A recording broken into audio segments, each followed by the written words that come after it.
Next guest is a former FBI investigator and national security official, and he's running for Congress in Illinois' 5th Congressional District. And he's been making a lot of noise lately with his ads like this.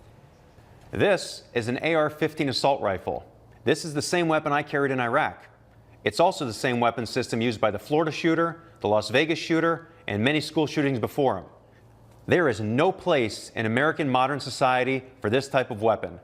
As a United States Congressman, I will ensure they are banned immediately and indefinitely.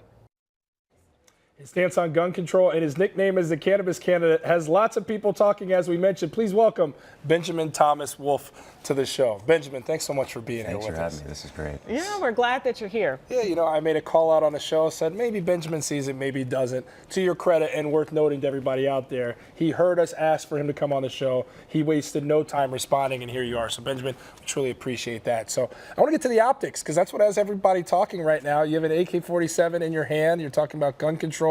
You have a picture of yourself with cannabis, and you've built yourself up as a cannabis candidate. Why this approach, and did you expect this kind of attention from it? Well, we think that talking about legalizing cannabis is a really important topic right now. Firstly, it's medicine for tens of millions of Americans. It is the first step to real criminal justice reform in this country. And thirdly, we think it can bring billions of dollars in tax revenue to this state. So what about recreational use? Are you supportive of that as well? 100%, yes. Okay. Even though it's illegal here in Illinois right now.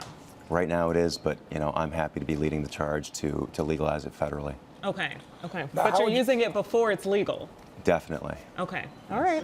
How would you go about regulating something like that, I guess is the question, because a lot of people that are out there, I happen to be a supporter of the movement, but I know there's people who there's a lot of pushback about this, wondering if this is a gateway drug and this could be a bad idea to legalize something. What would you say to that? You know what, I think the government has a great way of regulating certain substances, whether it's alcohol, even firearms at this time. They're not doing the best with that right now. But I think, again, we have to look at this as medicine for people, and that's really the first priority for me. Even if it's not prescribed, look at it as medicine, you're suggesting? It is. The cannabis community, like I said, has been ostracized. They've been humiliated. They're being arrested. And I think they're proud to have someone like me standing up for them saying, this is an important matter. Let's make it public. What about the people already in prison for this, or the people that have records because of this? Do you feel like it's something that their record should be overturned, or do you feel like they should get some kind of compensation if the laws change after they've already been penalized for having it? We talk a lot about this. I think it's time to have those people have full pardons and be free to go live their lives. Yeah, there's been a lot of mistakes made about cannabis the last 50 years, and it's time for it to just be legalized. And there's a lot to gain from this. I think nationally we can start moving in the right direction now. Yeah, the criminalization of it is also a big issue that I have with it. That's an interesting point you make in terms of pardoning. Now, another very interesting thing to me is you've been a federal agent for decades. Yes. So clearly the letter of the law and legislation, you're not using drugs. That includes marijuana during that time. So where's the turning point for you where you felt like this needs to be my message, this needs to be my platform, and ultimately becoming the cannabis candidate? Working with the FBI, it's an unauthorized substance. So even growing up, I never tried any drugs because I knew I wanted to be part of the government and work in public service, whether it was military, law enforcement, and eventually from the FBI, I went to the State Department where I was a U.S. diplomat, serving in Iraq and living overseas in Africa for many years. It was always something I was curious about. And when I came to Chicago, working on my PhD, I experimented with cannabis and realized that it's a wonderful recreational substance. And I think it changed my life forever. It has made me a better person, a healthier person, more creative, and I think more empathetic overall. So you're just an interesting guy. So we've been talking about you being the cannabis candidate, also your positions on gun control. Are there any other major issues that just kind of stand out to you that you just have to change? Because you're a very progressive candidate. We talk a lot about universal health care. We talk a lot about cannabis. I think one of our other big topics is the environment. We've got to really change the narrative and how we interact with, how humans interact with the earth at this point. It's time for us to really change everything with regard to recycling and how we're treating our water supply.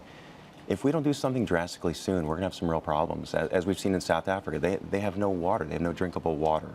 And being in Chicago and Illinois, the Great Lakes are a big asset to us. We've got to protect those also. Progressive, forward-thinking, refreshing. These are a lot of the adjectives used to describe you. As you talk about it, you look at your district and the demo there, the average age, 33 years old. So right away, kind of you connect the dots and you think progressive, forward thinker, young voting fan base there, or voter base there. Is that something that kind of played a role in ultimately becoming your platform going this route? It did. We knew that if we could get young voters to the polls, we could win this election. There's some really tough statistics out there about young people under 40 just not voting. So what we've done is spent the last year going to festivals, street festivals, music festivals, really just trying to engage the younger people in the city of Chicago, even in DuPage County. It's the most important thing for us. And you know, the average age being 33 years old, I like to think that I can identify well with all, all age groups, but we're really tapping into the young people right now. So Benjamin, we took it to our fans here on the show because we like to have fan interaction. Our viewers, they have a lot of opinions. So we posed this one to them and said, what is their take on Benjamin's stance on marijuana? And do they feel like this is something they support or if this is something they don't support? And so we got some of those comments, and I won't report them to you. That's what we have Krista Green for. So Krista, fill us in. We sure do. We've got some comments from our viewers on Facebook. Let's take a look at what they had to say. We have one from Lauren. She says, we need the money. They need to stop. And we've got another one from Juan. He says, I don't see the big issue. Legalize it and generate the money every city needs. I mean, if our two viewers are with it, I don't see the controversy, right, Benjamin? Back to you guys. So when you came up with this whole platform, I guess one of my curiosities is, did you think it was going to blow up to this degree? I mean, we've seen you on national news. We had you on, and you're immediately here. Did you expect this kind of reaction to something that seemed like a pretty basic ideal of yours? We did not. I knew that I wanted a photo of me using cannabis, and we tried to frame it in a way that was still sophisticated and respectable. And boy, that photo, it just took off. We were just hoping for a local story. And then, international correspondents picked it up. We were on CNN. Fox News had us on, which was really interesting. And we're really proud. Again, there's a whole community of cannabis users out there. And we get message from them all the time now. And they're really proud to just have someone standing up for them. And the reception's been good. Oh, it's been wonderful. Wonderful. Okay. I'll tell you what, our reaction here, having you on, it's been pretty impressive stuff, very positive. A lot of people we request to come on the show, they're apprehensive and they don't. So the fact that you came out here to push what you believe out there, is there anything else you'd like to say before we let you go? We really just want people to remember to vote on March 20th. It's a big election year, 2018. We think everything can change. Again, if young people get to the polls, we can institute some real change here in America.